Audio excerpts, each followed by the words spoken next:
Նիկոլ Փաշինյան։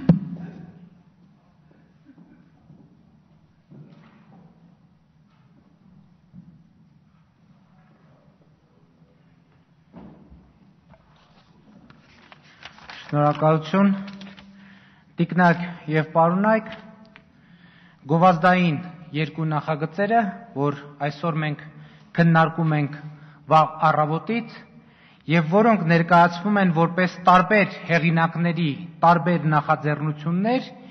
իրականում մեկ փաթեթի մաս են կազմում։ Այդ փաթեթով ընդ որում լուծվում է շատ կոնկրետ խնդիր։ Առնվազն 1.5 միլիարդ դրամի հավելյալ գումար է ուղղվում դեպի Վատիկանում Հայաստանի Հանրապետության դեսպան եւ որ տվյալ դեպքում ավելի կարեւոր է Սերժ Սարգսյանի փեսա Միքայել Մինասյանին պատկանող մեդիա կայսրությունը ֆինանսավորելու համար։ Այս փաստը հիմնավորելու մեջ առանձնակի դժվարություն չկա։ Առավոտյան քննարկած մեր օրենքով 1 միլիարդ դրամի գովազդային պոտենցիալ շուկա է առաջանում, որը առաջանում է օղիների գովազդը հեռուստատեսային եթերում ցուցադրելու արգելքը հանելով։ Հիմա եկեք փորձենք կռահել, թե 1 միլիարդ դրամը ինչպես պիտի բաշխվեր սովորական պայմաններում։ Հայաստանի հեռուստատեսային գովազդային շուկայից պատկերացում ունեցող ցանկացած մեկ կարող է ասել, որ այդ գումարը բաշխվելու էր հետևյալ կերպ. Առյուծի բաժինը Արմենիա հեռուստաընկերությանը եւ նրա արբանյակ հեռուստաընկերություններին, հաջորդ փայատերը Հանրային հեռուստաընկերությունն է եւ երրորդ փայատերը Շանթ հեռուստաընկերությունը։ Մնացածները շուկայում էական այսպիսի պոտենցիալ չունեն այդ գումարից կտոր տանելու։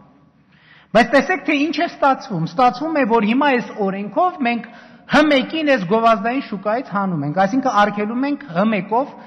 այդ գովազդները, այդ 1 միլիարդից օգտվելու հնարավորությունից զրկում ենք H1-ին։ Ինչ է ստացվում։ Ստացվում է գովազդային գումարների 1 միլիարդը, օղու 1 միլիարդը բաշխվելու է 90%-ով Արմենիա եւ Շանթ հեռուստաընկերությունների միջև, եւ բացի այդ տարեկան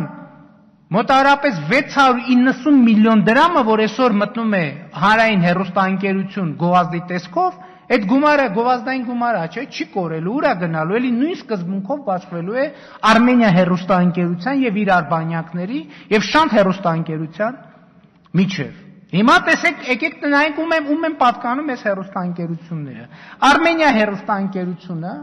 իր արբանյակ հեռուստաընկերությունների հետ, մասնավորապես Lime, ATV, Arnews, պատկանում է այդ նույն մարդուն, Սերժ Սարգսյանի փեսա Միքայել Մինասյանին։ Իսկ եթե մի հատ ուշադիր կարդանք մամուլը, կտեսնենք, որ վերջին տարիներին, վերջին տարվա մեջ առնվազն մի քանի հրապարակումներ են եղել, որ Միքայել Մինասյանը փայ ունի այլևս նաև Շանթ հեռուստաընկերությունում։ Ահա եւ ձեզ հարցի պատասխանը։ Ընդ որում սա շատ կարևոր քաղաքական հարց է, եւ երբ որ ասում եմ 1.5 միլիարդ, այդ 1.5 միլիարդը պաշտոնական թիվն է, ոչ պաշտոնական թվերով, այդ թիվը առնվազն 3 անգամ ավել է։ Այստեղ խոսվեց դավադրության մասին։ Եվ իզուր չէր, որ խոսվեց դավադրության մասին, այո, այստեղ դավադրություն կա։ Եվ այդ դավադրության թիրախը դե յուրե Հայաստանի Հանրապետությանը պատկանող Հանրային հեռուստաընկերությունն է։ Վերջին տարիներին հետևողականորեն ամեն ինչ արվում է Հանրային հեռուստաընկերությունը հանրային տեղեկատվության առանցքային խողովակի կարգավիճակից զրկելու համար։ Եթե տեսնեք վերջին տարիներին ինչ է տեղի ունենում, հանրային հեռուստատեսության սիրված աստղերը գնում են Արմենիա հեռուստաընկերություն։ Սիրված հաղորդումները, Չեմպիոնների լիգան ամենապոպուլյար ֆուտբոլային հաղորդումները գնում են Արմենիա հեռուստաընկերություն։ Դուք կասեք, որ մրցակցություն է, իրականում ոչ մի մրցակցություն չի, որովհետև դեռ պետք է նայել մեթոդները, եւ հետո դեռ պետք է նայել սրա նպատակները։ Հիմա հարց ինչու է արվում այս ամենը։ Ինչու են ուզում H1-ը այսպես նսեմացնել։ Շատ բաց պատճառով, որովհետև ընտրությունների ընթացքում եւ ընդհանրապես հանրային քաղաքական կյանքում հանրային հեռուստաընկերությունը ունի կոնկրետ գործառույթներ։ Ընտրությունների ժամանակ նա պարտավոր է իշխանության հակառակորդներին տրամադրել գովազդային րոպեներ։ Եվ ամեն անգամ ամեն ինչ արվում է, որպես այդ նախընտրական քարոզչության րոպեները տանեն թաքցնեն ինչ որ հաղորդումների ոչ, այսպես ասած, prime time չհանդիսացող ժամերին, որպեսզի հանրությունը մասնավորապես ընդդիմության հետ այդ կոմունիկացիայից օգտվելու ռեալ հնարավորություն չունենա, որովհետև այդ գովազդները, այդ քաղաքական գովազդները դրվում են այն ժամերին, երբ որ մարդիկ աշխատանքից գնում են տուն, այսինքն գտնվում են տրանսպորտի մեջ։ Եվ ամեն անգամ սա լուրջ քաղաքական թնջուկ է առաջացնում։ Ամեն անգամ այս փաստը ինքնին ընտրական process-ի լեգիտիմությունը լրջորեն դնում է կասկածի տակ։ Հիմա խնդիր է դրված, որ հանրային հեռուստաընկերության ռեյտինգը այնքան գցնեն, հասցնեն կներեք պլենդուսի մակարդակի, որ ժամին էլ ընդդիմությունը ինչ էլ ուզենա ասի, դա նայող ընդհանրապես չլինի, որովհետև հանրային հեռուստաընկերություն դիտելու կուլտուրան ընդհանրապես մեզանից դուրս գա։ Բոլորը համարեն, որ դա երրորդ սորտի մի հատ հեռուստաընկերություն է։ Սրա փոխարեն փորձ է արվում Սերժ Սարգսյանի ընտանիքի ձեռքում կենտրոնացնել հանրային կոմունիկացիայի հիմնական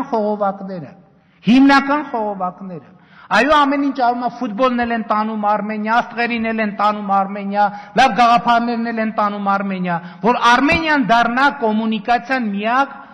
հեռուստատեսային շփման։ Եվ այդ ամենը կենտրոնացվում է Սերժ Սարգսյանի ընտանիքի անդամի, տվյալ դեպքում Սերժ Սարգսյանի փեսա Միքայել Մինասյանի հսկողության տակ։ Եվ սա արվում է հատուկ, որովհետև առջևում շատ դրամատիկ քաղաքական process-ներ են սպասվում։ Սպասվում է, որ Սերժ Սարգսյանը պետք է փորձի իրականացնել իշխանության տրանսֆորմացիա։ Եվ այս իշխանության տրանսֆորմացիան բարեհաջող իրականացնելու համար նրանց պետք է ունենալ բոլոր միջոցները հանրային գիտակցությունը մանիպուլյացիայի ենթարկելու համար։ Եվ ես արդեն ասեցի, երբ որ մի ապաքաղաքական մարդու ներկայացնում եւ նշանակում են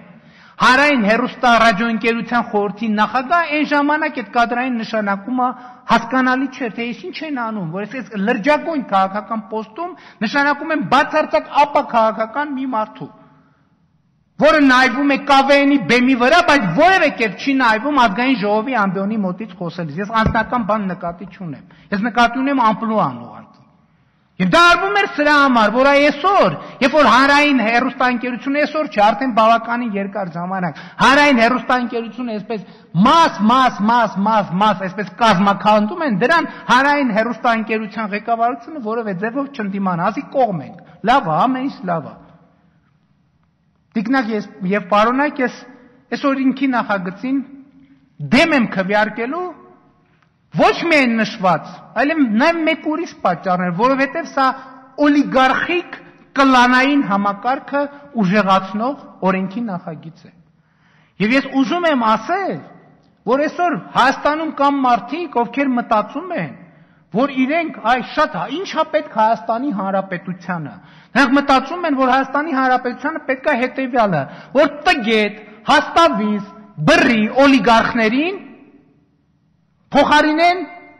բարակ վզերով, բարակ գալստուկներով, Օքսֆորդներում կրթություն ստացած օլիգարխներով։ Այսինքն պարզա չէ, նրանք մտածում են, լուրջ կառուցվածքային փոփոխություն է, մեծ գլխով օլիգարխին փոխարինել պուճուր գլխով օլիգարխի հետ։ Բայց ես ուզում եմ ասել, տիկնակ եւ պարոնայք, որ օլիգարխ է, անկախ նրանից նրա գալստուկը հաստ է թե բարակ, անկախ նրանից նա Օքսֆորդում է կրթություն ստացել, թե դիպլոմը գնել է մետրոյի անցումից, թե գնել է ընդ որում ոչ թե մետրոյի անցումից, ոչ թե Օքսֆորդի դիպլոմ է գնել, այլ ասենք Ռոստովի պոլիտեխնիկ ինստիտուտի դիպլոմ։ Օլիգարխը օլիգարխ է։ Եվ օլիգարխը իրականում ձև չէ գլխի կամ հագուստի։ Օլիգարխը բովանդակություն է, մտքի եւ քաղաքական մտածողության։ Եվ այս օրենքի հետևում կանգնած օլիգարխները ոչ մի բանով չեն տարբերվում այն մյուս օրենքների հետևում կանգնած օլիգարխներից։ Շնորհակալություն ուշադրության համար։